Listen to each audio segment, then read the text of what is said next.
When you don't go to Geico.com, car insurance can be confusing. Like Swedish techno confusing. Bark, bark, meow, meow. Dance with me, purple cow. Bark, bark, meow, meow. Ooh, you lovely cow. Geico makes it easy. With 24/7 access, all you have to do is go to Geico.com and you could save money on car insurance. It just makes sense. Unlike, Dance with me, purple cow. I like your moves. Hey, what's going on? Welcome back to Season of Life. I'm your host, DJ Sixsmith. Each week here on the podcast, we take you beyond the field for conversations with athletes about life after sports. Today's guest is David Schuman.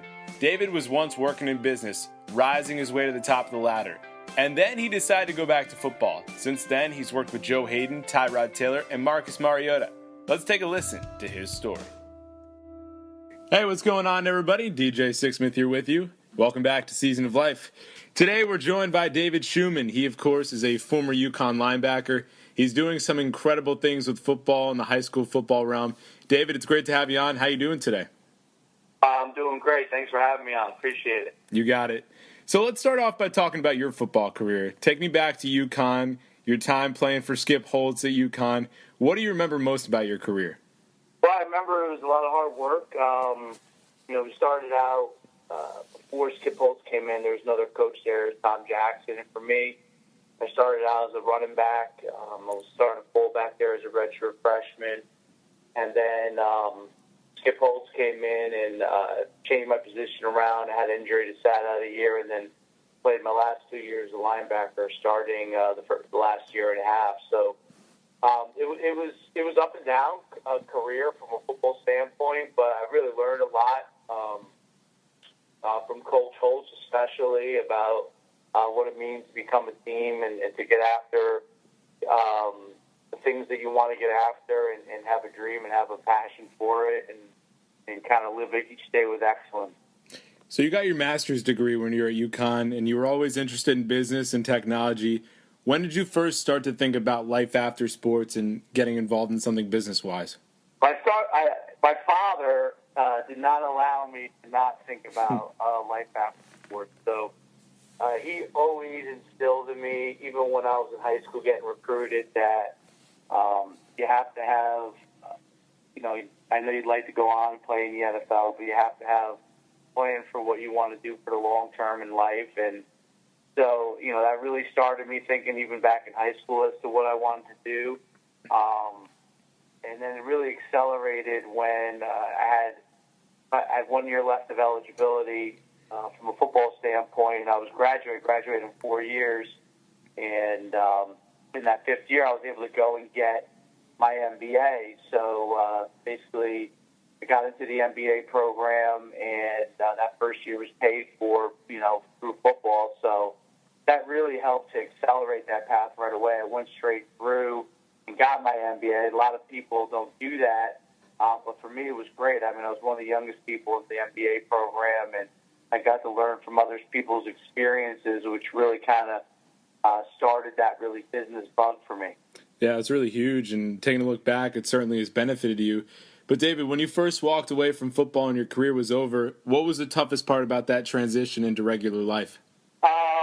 Really being in the locker room, being a part of something, bigger than yourself. I absolutely love competing in sports. In high school, I was a track athlete and football player, and I just loved the competition. I love going, to the game and playing and competing, and I love the camaraderie and the friendships from guys that I played football with. I mean, those have stayed with me throughout, my lifetime. So I think those are things that you really miss. You kind of miss. You don't miss. And for me, at least, I didn't miss. The times you'd be getting yelled at or waking up at 6 a.m. But it's not about the working hard that I miss, but I miss the fact of doing it with other people with the same exact mindset.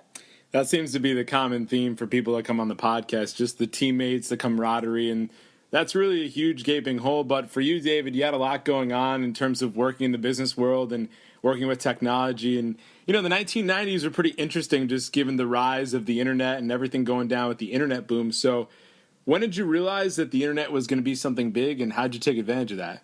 Well, there's a couple of instances of it. When I was actually in grad school, as I had to stay for one more year to finish my MBA program, I was no longer playing.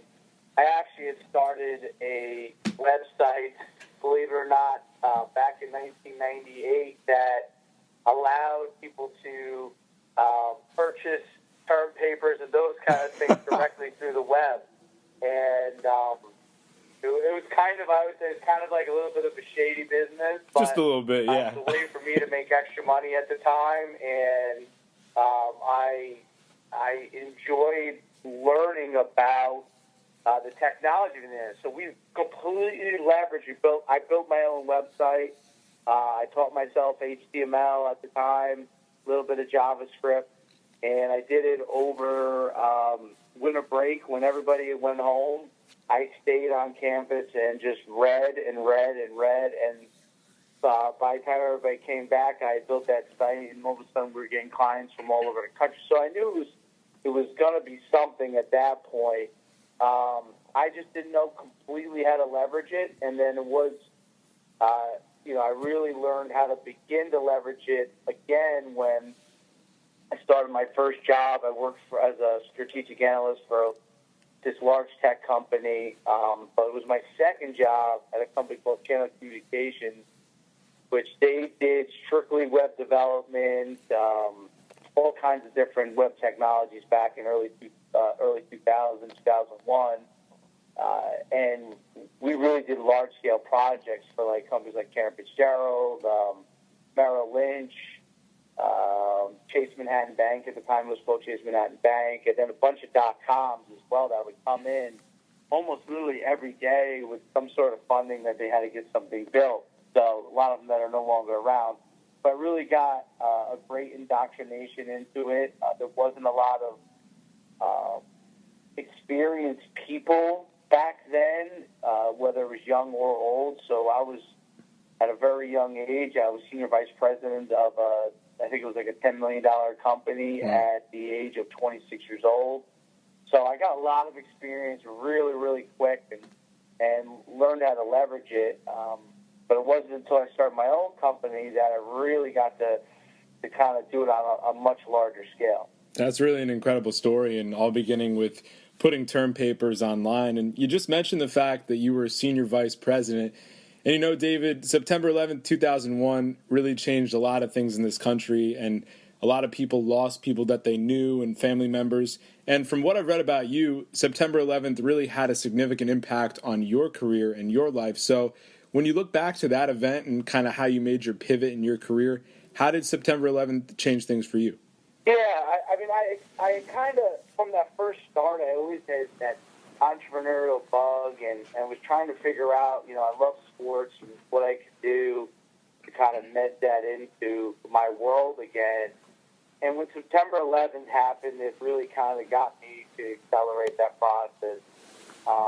The company, one of the companies I mentioned, worked with was Karen Fitzgerald. I'd be up there for meetings. Every once in a while, a lot of people I met with, quite a few of them passed away in 9/11. My cousin, who got out of the building right before it came down, luckily she survived. But there was a lot of people that, especially coming from and living at the time in outside of New York City, and I was in New York City for a while the year before, so I lived there. So, that impact was huge on me. It really kind of, and you may have heard this from other people they've talked to that kind of were impacted by 9/11 in different ways, but it impacted me in that I really thought that I had to kind of figure out a way to give back to something that I love, find something that I enjoy doing. And for me, business initially was about trying to be as successful as possible and try to climb as high as possible, as fast as possible, and hopefully reap the financial rewards. 9/11 really got me to take what I was already kind of thinking about, changing course, and accelerated that. And so after that, I started coaching I coached track, and at my old high school, I coached football. I was an assistant there, and my father was a track coach was a head track coach at my old high school. So he asked me to help out, and then I started training athletes and working with athletes there, and kind of launched my company from that standpoint. So when you think back to the start of your coaching career, how did the reality of it compare to what you thought it was going to be? Well, it's funny because I've now been coaching football since, I guess it was 2002. Since the fall of 2002. And I coached track in the spring of 2002 was the first time I started coaching track. I really didn't want to coach football. When I came, my father, said, "Hey, why don't you come coach track with me?" I was beginning to start a business, and so I moved home actually at that point. Well, moved to my father actually, and I didn't want to coach football because my concern was that I would become addicted to it, and it would take over my life because that's kind of how I was. So I avoided it the first spring, and then right in the summertime, I guess the head football coach, he had asked me, and I was kind of not really that interested in it. But then once the defensive coordinator came over, cornered me, and said, "Hey, we really like to have you. We need someone who, has college experience to help out." And I was like, you know what? Let me try it for a year, and so I started from that standpoint. But the challenge was really learning how to motivate athletes, trying to get the best out of them, showing them that you cared about them so you could create that knowledge base for them. David, you've been motivating athletes for years now, over a decade, and you've really created a nice niche for yourself in terms of working with high school athletes, creating camps, creating opportunities for low-income kids, high-income kids. How did you first recognize that there was a need for this in the football marketplace? So I had a company that trained athletes in speed, quickness, and agility, and I had opened up a training facility. And we were looking for ways to reach more football players, essentially. We had a few football players that worked with us, but we were looking for ways to reach more. So what I decided was, I'd start a combine and evaluate those athletes, bring together some really good coaches, and basically see what happened. And our focus was on underclassmen. So at the time, most events were for rising seniors, so we focused on rising sophomores and rising juniors. And it turned out we were basically the first event to do that, and we had guys like Joe Hayden, Tyrod Taylor show up. People from all over the country came in from an event, and basically what happened was I threw it up on. At first, I was sending out flyers to high school coaches, but then I developed a website, threw it up there, and people started signing up from all over the place. And so we had one camp we had, I think, like 60 pre-sign-ups, and we thought it was, just going to be a modest camp and something that we might be able to find some local athletes for our training facility.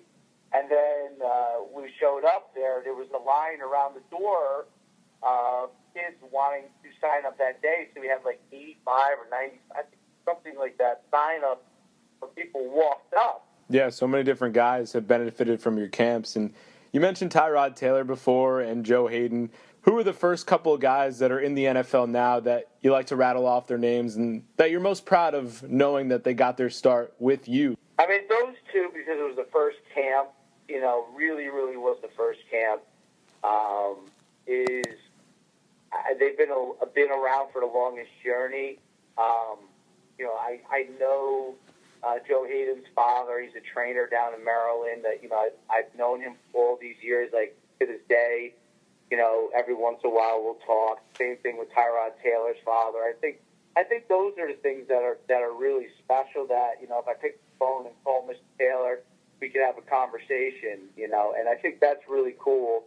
But there's a multitude of guys that have come through. I mean, Marcus Mariota, came all the way from Hawaii, played in our All-Star game.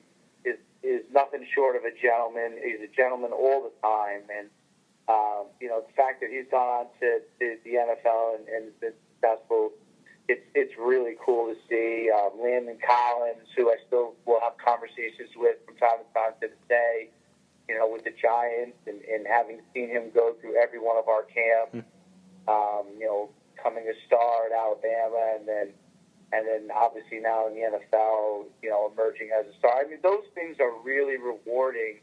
And David, finally for you, you've had multiple careers since your football career ended. So for those people who are just making the transition now into life after sports, what would be your main piece of advice in order to have success?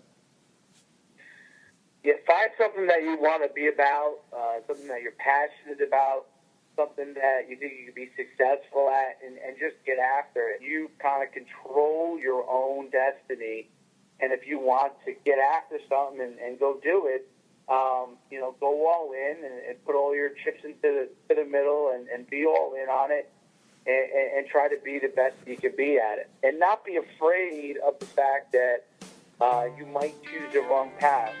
And don't get caught in the fact that what people want you to be is all that you can be. You can be whatever it is you want to be. And if it fails, that's okay. That's perfectly okay. David, thanks so much for coming on, and best of luck with everything going forward. Thank you. I really appreciate you having me on the podcast. When you don't go to Geico.com, car insurance can seem intense. Like breakup R&B intense. I thought you said you loved the sweater that I got you. If you didn't, you could have told me. Geico makes it easy. Just go to Geico.com anytime to update or check your policy without all the extra drama.